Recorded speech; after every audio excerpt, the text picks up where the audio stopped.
Welcome to our discussion on factoring. Okay, here are our objectives. We need to find the greatest common factor from either a list of numbers or a list of variable terms. Then we need to be able to use that technique to factor out the greatest common factor from a set of things, usually a polynomial, and that's going to lead us to being able to factor by grouping.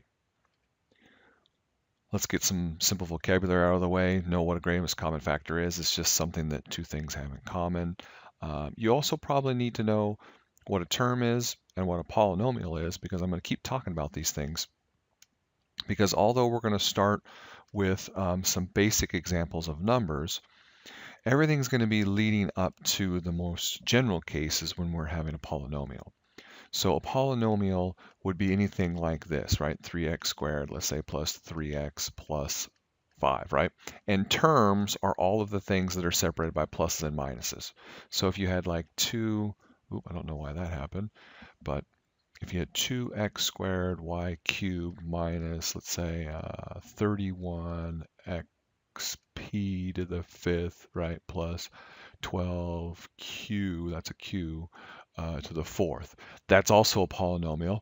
And each of these things, right, are terms. A term is just a collection of numbers and variables, right, numbers and letters that are stuck together as one glob, and so it's separated by pluses and minuses, because all of this stuff is multiplied together. It's one term, right? It's 3 times x squared times y cubed. That's one thing. So when you plug a number in for x and a number in for y and do all the math, it ends up being just one number, and so on and so forth.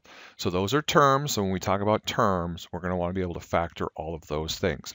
Okay, so whether we're dealing with just numbers or terms, technique is still the same. We need to basically break it up into all of its prime components. So that means finding the prime factorization of each number and then looking at the powers of each letter or variable. So now we're going to look at just how we do it with numbers. Remember, prime numbers, 2, 3, 5, 7, 11, so on and so forth. The easiest thing is to just see if it divides by 2. Take it out. If it does, is what's left over still divisible by 2? Sure, take it out. And keep doing that. Take out all the 2's you can. Then move on to 3. Take out all the 3's. If there's anything left, try 5's, then 7's, right? Just work your way up. So 60 is 2, 2, 3, 5, right? 36 is 2, 2, 3, 3. We can see what they have in common are the ones in colors. They both have 2, 2, and 3 in common. If you multiply those together, 2 times 2 times 3, 4 times 3 is 12. The greatest common factor, i.e. the largest number that goes into both of those, is 12. Here's another example of 3 numbers. You can see that nothing changes. The technique is still the same. Doesn't matter if it's 2 numbers, 3 numbers, or 5,000 numbers. You would do the same thing. You would do prime factorization of all the numbers, see where the overlap is, right? All 3 of these numbers have a 2, a 3, and another 3 in it, right? So 9 times 2 is 18. Here's an example. So 48's got a bunch of numbers, 72's got a bunch of numbers, but 61 is prime. The only thing that goes into 61 are 1 and 61. By the way, 1 is not a prime number by definition. 2 is the smallest prime number. So when it says, list all prime numbers, we're technically not listing the prime number when we list 1. But I just want to point that out for those of you that care. 1 is not technically prime. But in any case, if you look at those 3 lists, you can see that there's nothing in common in all 3. Now, of course, 48 and 72 have a lot of stuff in common, but if you're finding the greatest common factor for all 3, there's nothing, right, other than 1. So we'd say the greatest common factor is 1 because everything is divisible by 1. Now, when we're dealing with exponents, powers, it's all about the smallest power because really it's still the same idea, because if you have x cubed, isn't that really just x times x times x? And then if you have x to the fifth, let's say, well, isn't that just 5 of them? And so just like before, we only take what they have in common, right? And before, if you had, 2 times 2 times 2 times 3, dot, dot, dot, dot, and then down here you had 2 times 2 times 2 times 2 times 2, let's say there's 5 of them times, let's say, 5, dot, dot, dot, dot. Then you go, okay, 1, 2, 3, 1, 2, 3. They only have 3 2's in common, right? So we would only take 3 of them. Well, x is no different from 2, right? This is just 3 x's, right? And 5 of them. So we can only take 3 because that's the most that both of them have, right? So it's basically the minimum value for the exponent. The 3 is the smaller of the two, right? 3 and 5. So there's only 3 that they have in common. So that's where the rule comes from.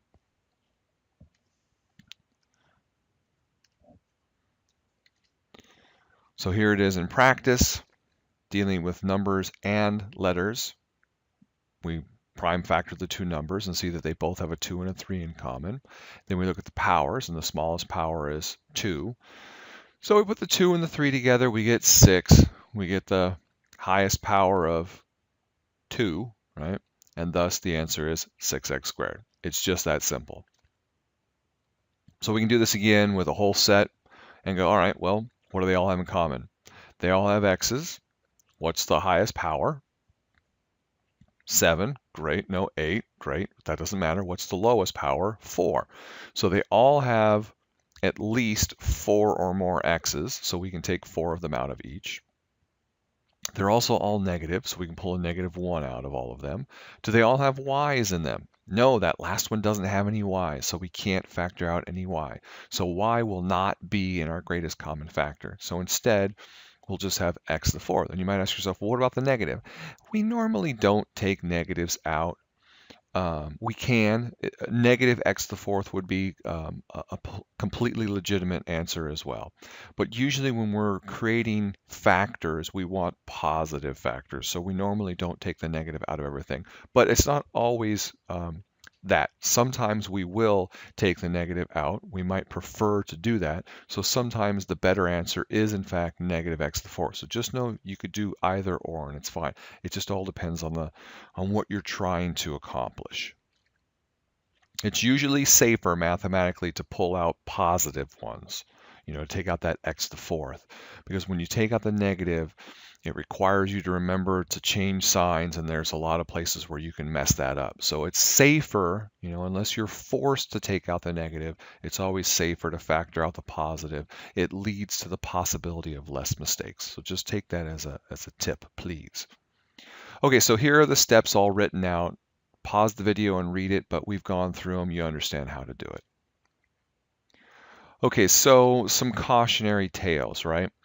You can only factor out terms, right? And remember, terms are things that are separated by pluses and minuses. So when you see 3 times n plus 3 times 4, you factor each of those terms. The only thing they have in common is a 3. And if you take a 3 out of those two things, you have to figure out what's left over. And the leftover bit is the m and then the plus 4. And now you've learned how to factor a polynomial, right? So this whole idea of a greatest common factor really just leads us to being able to factor polynomials. We look at something like this and we go, all right, if we want to factor it out, it's all about just taking the largest piece from both terms.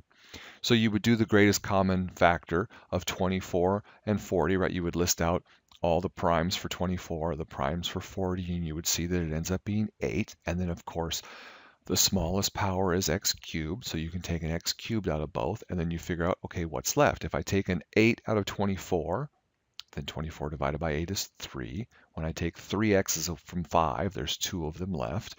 When I take 8 out of negative 40, right, it's left with -5, and we just put the negative out in front.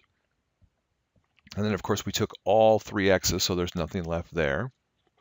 So there you have the 8x cubed times 3x squared, and then the -5, right? See, for me, I would have, to help me from not make mistakes, this second step, I would have had plus 8x cubed times -5, just to remind myself that the negative goes in here. You might find that a little safer, less prone to making mistakes. Now, if you do the math and then you double check the terms inside the parentheses and they have something in common, then you just didn't take out the greatest common factor, you just took out a common factor. So if you don't want to bother with finding the greatest, that's fine. Just take out whatever you notice they both have in common, then check again and take out that piece, and then just know that you have to multiply the two factors that you took out together, right? And keep doing that until what's left inside the parentheses doesn't have anything in common. It's much more convenient and quicker and better if you just take the greatest common factor out. But you can always double check your math, and if you make a mistake, it's easy to amend. All right, so we can look at this one, and again, you go to the three numbers, 4, 20, and 1, so there's nothing they have in common other than 1.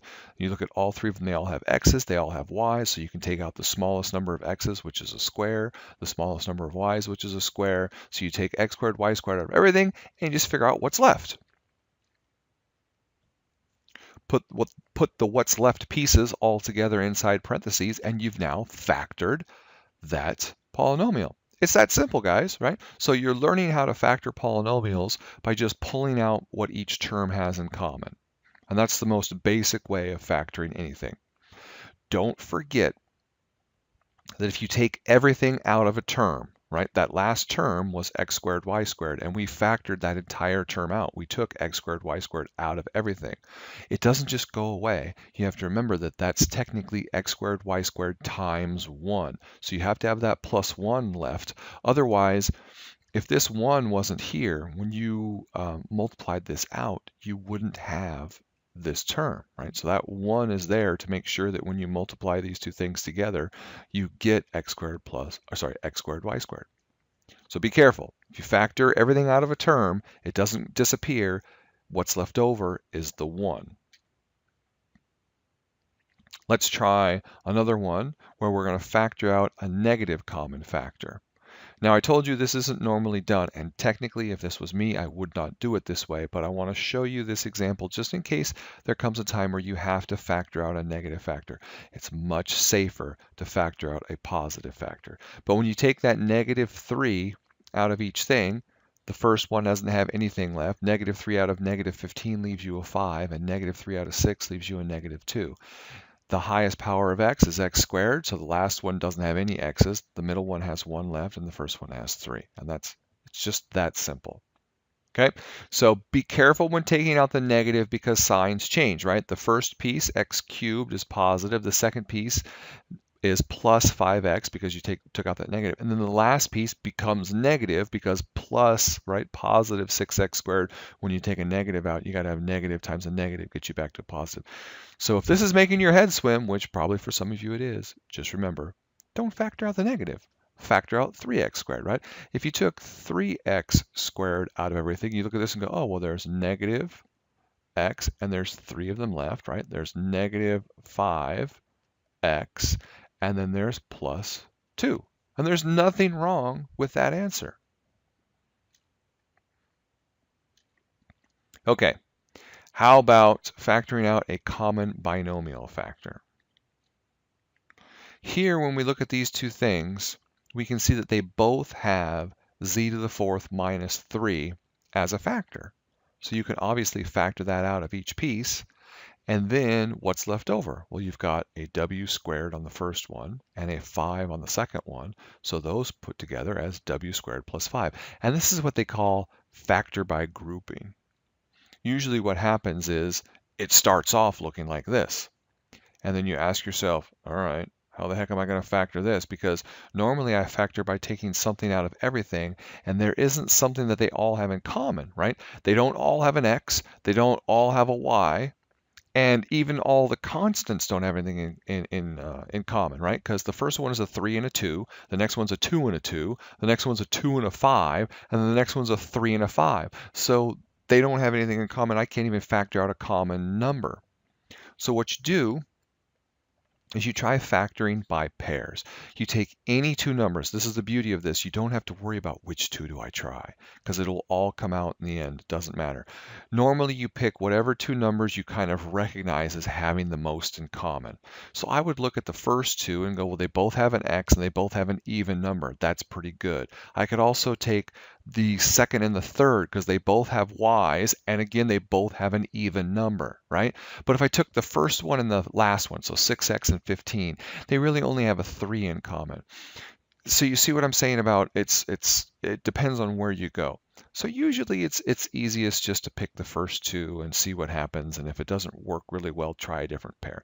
We're going to take the first two and see what they have in common. Well, the first two have a 2 and an x in common. And if you take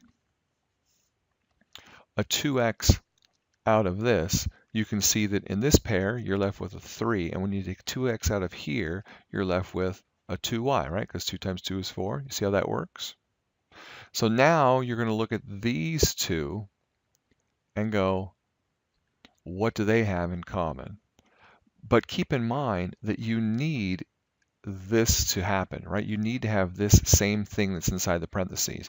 So really, the better thing is look at this, match it up to this. Okay, so this is the only thing with a y, so these two have to match. So I need to take something out of this set so that I'm left with 2y. So basically 10y divided by 2y is what? And that's where the 5 comes from. And it's a negative, right? Because we need a positive in here. So when I take a negative 5 out of this one, that's where I'm left with 2y plus 3. And of course, 2y plus 3 is the same thing as 3 plus 2y. And so that's how it factors like this. And then when I have these two factors that are the same, then these two pieces come together. And that is how we get our final answer of simply 2y plus 3 times 2x minus 5. Okay, so be very careful with your signs when you're grouping, because when you take a negative out, it changes signs and things like that. Here are the steps for factor by grouping. Here's another example. If we look at the first and the second one, they really don't have a lot in common, right? So we might not want to factor with the first and second. It might be easier to pair up two other ones. But we'll go ahead and do the same one just to show you that even if they don't have a lot in common, it still can work possibly, right? You just have to kind of mess around with some things.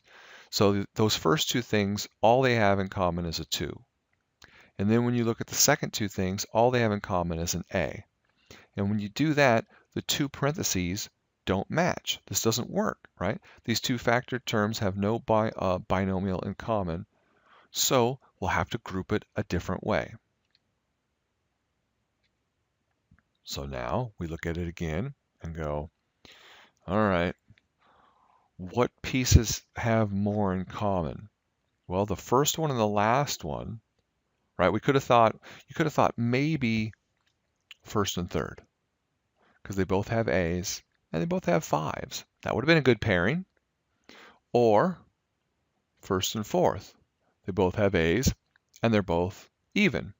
Because if we did first and third, we would have been left with these two, which both have B's and are both even. So that's fine, right? If we do these two, then the middle both have a 3 in common. I don't know. I kind of like first and third, second and fourth. They seem to have more in common. But if we do first and last and take out that 2a, look what's left in green. Then, because we did first and last, we're now, right, we've kind of rearranged things. We now have second and third put together. And when we pull out the largest thing they have in common, which is just the 3, you can see, aha, what's left over also has the exact same thing. So it works. You have what's in the parentheses as their common binomial, and then the two pieces on the outside get slapped together, 2a plus 3 inside their own little parentheses, and you've just successfully factored by grouping. That's it, guys.